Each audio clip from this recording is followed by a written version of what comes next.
recording that whole time. Hey, it's Dee with Dee Garone Photography. Welcome back to DIY bride planning madness, because that's what I feel like this has become. And I'm pumped. I'm helping you plan your perfect wedding. Now, before you book a venue, there's a few things you need to do. First, go watch this video on the first thing you need to do before you pick your venue. And second, I'm gonna give you all the things you need to look for in your venue to make sure that it's beautiful from every angle. Don't forget beforehand to like, subscribe. As a photographer, I have a unique perspective on wedding venues and weddings themselves. I have seen all of the good, the bad, and the ugly. And some venues hide their ugly very well. Now, when I say it, that sounds really mean, but not all venues are good in 360. What I mean by that is there are some places that have, how do I say this nicely? Some venues just aren't pretty in all directions. As a photographer, that limits my ability to move around. Like, for instance, there's this one venue that I looked at. All of the photos looked like it was a fairy tale. And when I got there, out of, I don't know, the whole location, this much of it was actually photographable. If you turned just a little this way, I was looking at a chain link fence and a road. If you turn a little this way, there's a dirt parking lot and where all of the guests would be parked. No. I immediately said, Rodrigo, we're out of here. Bye! I want to be able to run around the venue and take photos in multiple locations, make sure that I have a different background and it's not exactly the same every photo that I take. I have a very different perspective and I want to make sure that you're looking at your venue from a photographer's standpoint before you even book. As a photographer, before I even click the button, I see things a little differently than most when I'm looking through that viewfinder. I see things in the background, in the foreground, contrasting colors, weird compositions, a whole lot of photography terms. And I want to help you to get a little bit inside of my head so that when you're picking your venue, you can see how others will be viewing it later. When you look back at your photos and you realize that that one photo had a weird angle because they were trying to avoid something that was in the background that was kind of unavoidable because it was part of the venue. Not all venues are good in 360. And while that might be okay, as long as there are multiple locations and multiple backdrops and many ways that I can photograph it, you don't have to worry about it. All venues have a little ugly side, but if you can avoid it or you can find a venue that minimizes their ugly, you're better off. So here are a few things to look for. Multiple backdrops. You have many places that you can take photos at, whether that's one place is going to be for your first look, another for your bridal party, another for portraits.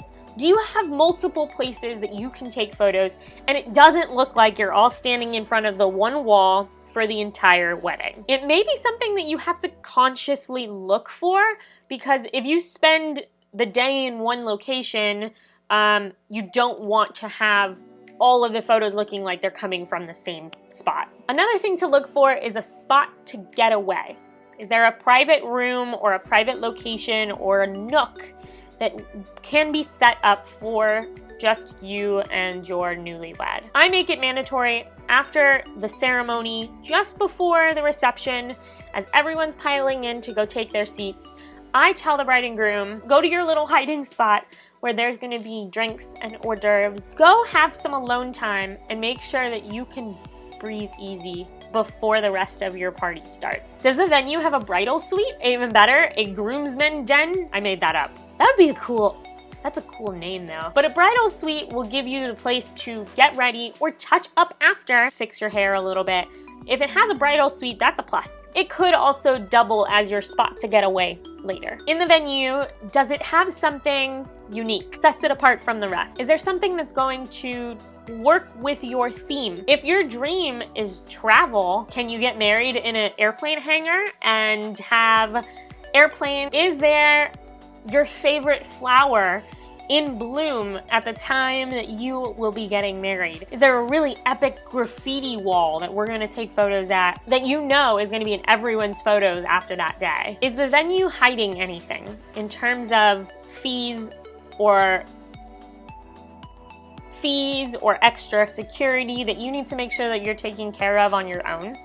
Make sure to read in the contract specifically what is needed from you and make sure there's nothing that's being hidden or added on afterwards. It's not really a photography thing to look for in a venue, but it's something that I've seen happen, unfortunately. I have a really unfortunate story of a couple who were doing their own open bar and didn't realize that venue was charging them additional for any of the sodas and waters that were being given out at the wedding.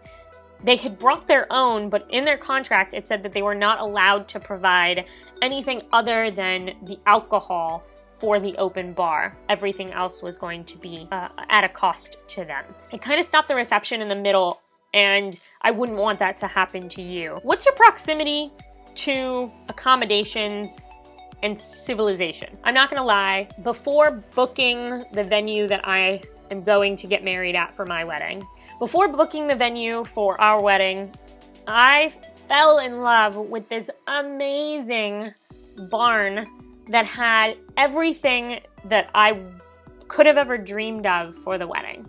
It checked off everything off my list, except the nearest hotel was 30 minutes away. There was no cell service, and because we were really far out there was also no Uber. Because I want everyone to have fun and let loose and drink and go crazy at our wedding, to not be able to have something readily available for them to go home safely after the wedding was absolutely a deal breaker to me. This place was perfect, within budget, amazing, but because I really wanted to be able to enjoy and not worry about someone drinking and driving or having to pay for buses to ship people back and forth, it was my cutoff. Aside from making sure that your venue has a second option in case weather comes your way, or has the ability to put up a tent if it's going to rain,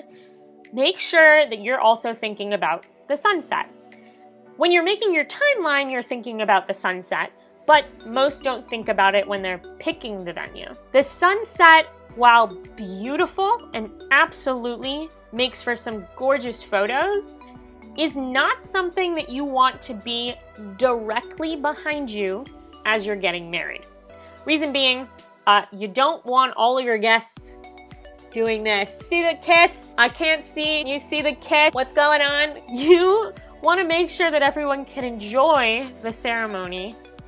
Either plan your timeline so that the sunset is after or before. If the sunset is what you want, put it off to the side instead, so you have the beautiful colors cast behind you, but not in everyone's eyes. And as a photographer, I don't need to counteract the sun with flash to make sure that I'm still capturing your faces and a beautiful sunset. If the sunset is something that you absolutely want to have captured, also make sure your venue has a place that you can see the sunset. Does the venue match your theme? Does it fit with your style?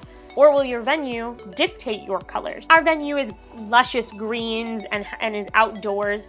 I'm not going to necessarily add more greens into my color palette. I'm gonna do things that accentuate it or complement the colors of the venue. If you have any questions, if you need help, leave me a comment and let me know. I am happy to help. I'm here for you. Right now, we're in quarantine due to the pandemic, but if you can, and you can start reaching out to venues and looking up online some photos and inspiration, start narrowing down your lists of places that fit your theme and fit what you're looking for. That way, when you can actually go and visit these locations, you have everything in mind and you have your checklist ready to go so you can go through the venue with everything. Let me know if there's anything I can do to help. Glad to see you. Hope you're staying safe. Till next time.